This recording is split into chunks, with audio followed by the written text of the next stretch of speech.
You may have seen or even been helped by this woman. She was a CTA security guard, but when she needed to get guns out of the hands of her abuser, no one helped her.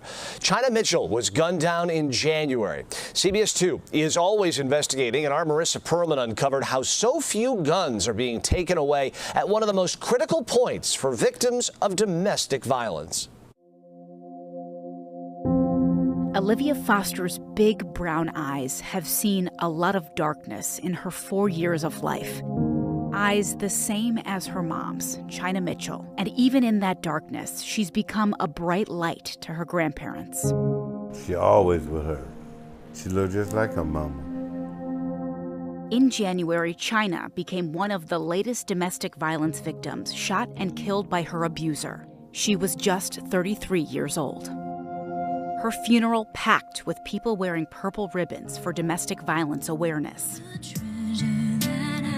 China was a mom who loved her 3 children. Her friends called her the diva, always dressed up. Yeah, this was one of her favorites. Her mom can't seem to let go of it. Rough around and go bowling or something. China was a helpful person. Like, she helped everybody. Pauline McQueen and China were raised like sisters. I used to feel like, hold on.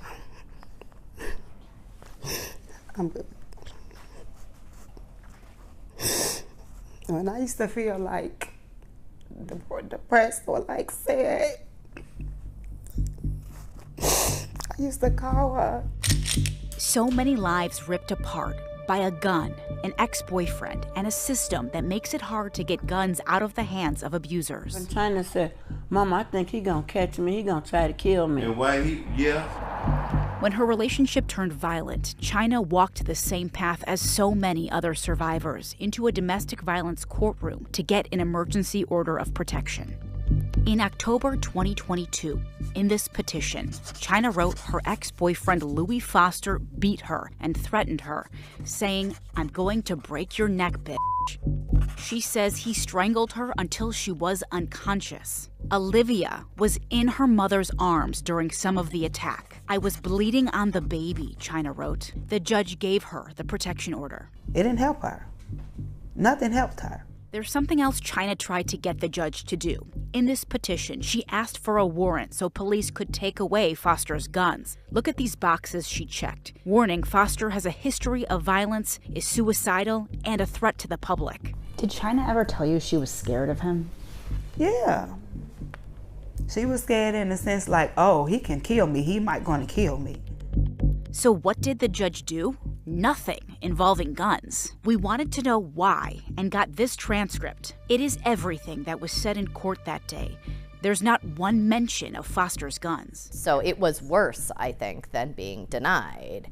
It was just ignored. Benna Crawford from Legal Aid Chicago represents domestic violence survivors. We shared with her what else our investigation uncovered. This as a critical piece and for survivors that actually keep them safe.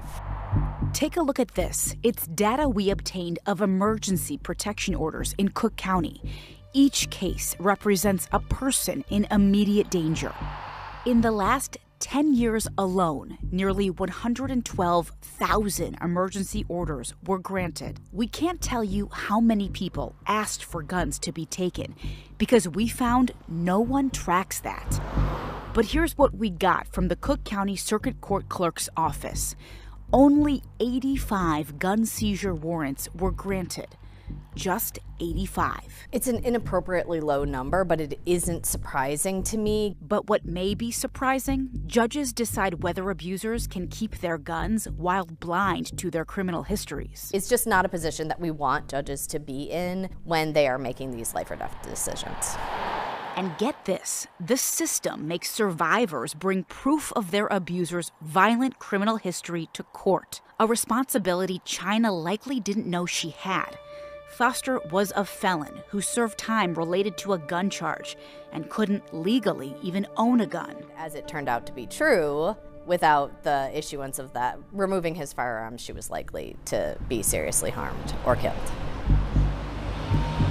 Police say it was here on January 15th where China saw Foster with a gun. She liked going to this pawn shop to buy and sell jewelry. China ran around the cabinet, around the place, to the bathroom, He caught China in the bathroom and shot her in the chest.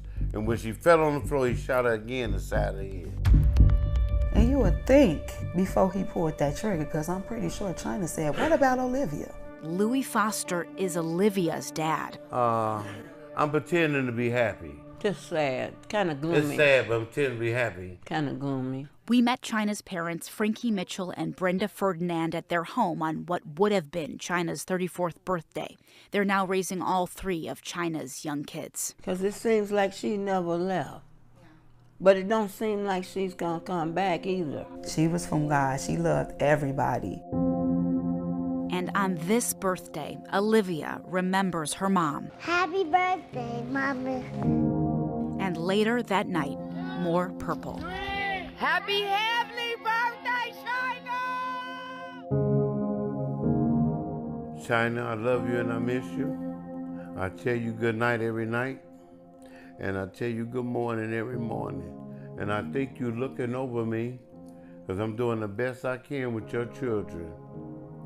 I love you and I'll see you later, just not yet. But please save a seat for me.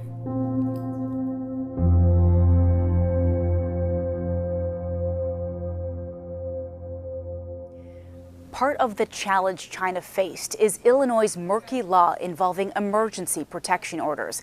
This is a really dangerous moment for victims, yet court sources say the law is unclear as to whether judges have the authority to take away guns at that point. Lawmakers have been sitting on a bill that could help fix this problem.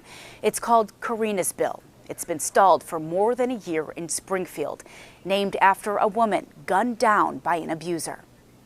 China's accused abuser, Louis Foster, pleaded not guilty to charges of murder and being an armed habitual offender. In the newsroom, Marissa Perlman, CBS 2 News.